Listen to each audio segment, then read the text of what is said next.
Welcome to AM Best Audio. The excess and surplus line sector has had an amazing run these past few years. But what will the future hold? We've got a great panel here that will discuss all that. I'm John Weber for AM Best TV, and we're at the WSIA conference in San Diego.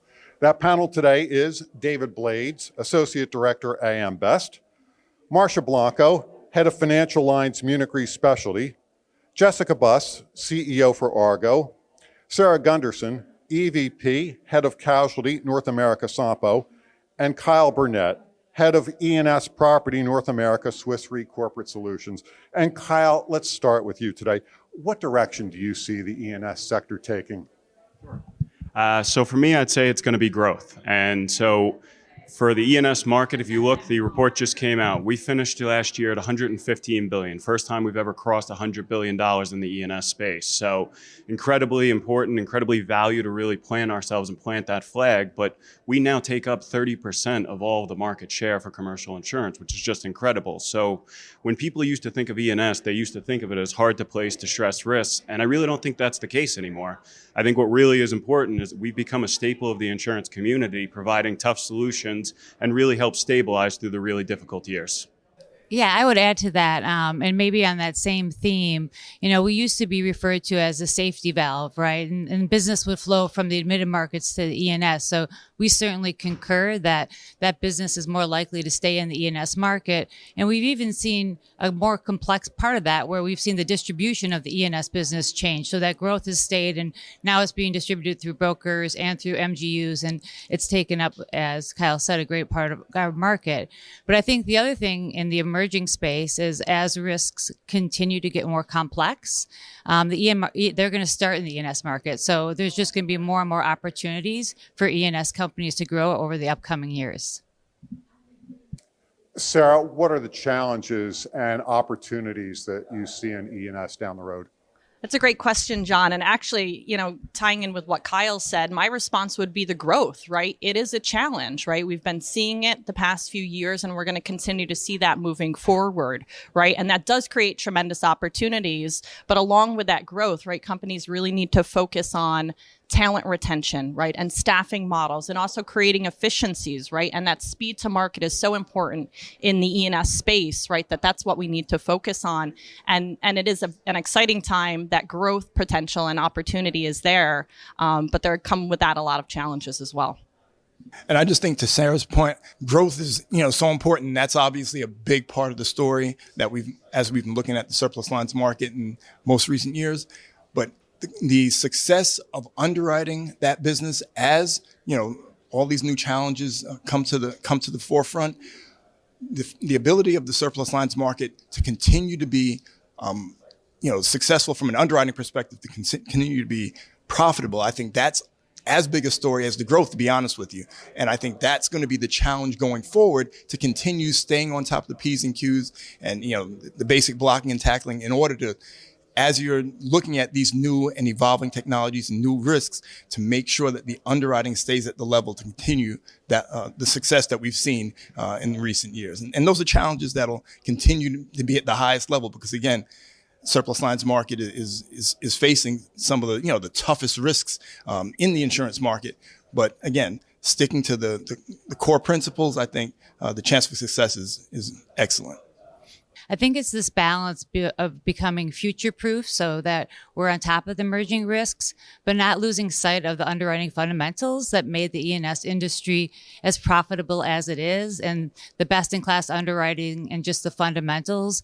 It's so important, and we just really have to weigh those two things and make sure that we don't lose sight of those fundamentals, because they are so important to what we do, but that we are forward-looking so that we don't, miss out on opportunities in AI and other things that are coming and we know are coming our way. I'm going to add one last thing. So I agree with everything here, especially the underwriting talent part of it. Traditionally we hired because you wanted to be in the insurance industry. Now we are actually going to look for professionals who want to make it a career. And you have to have that diverse background to understand the emerging risks. So where you would maybe not hire a doctor to be an underwriter, these days you probably would.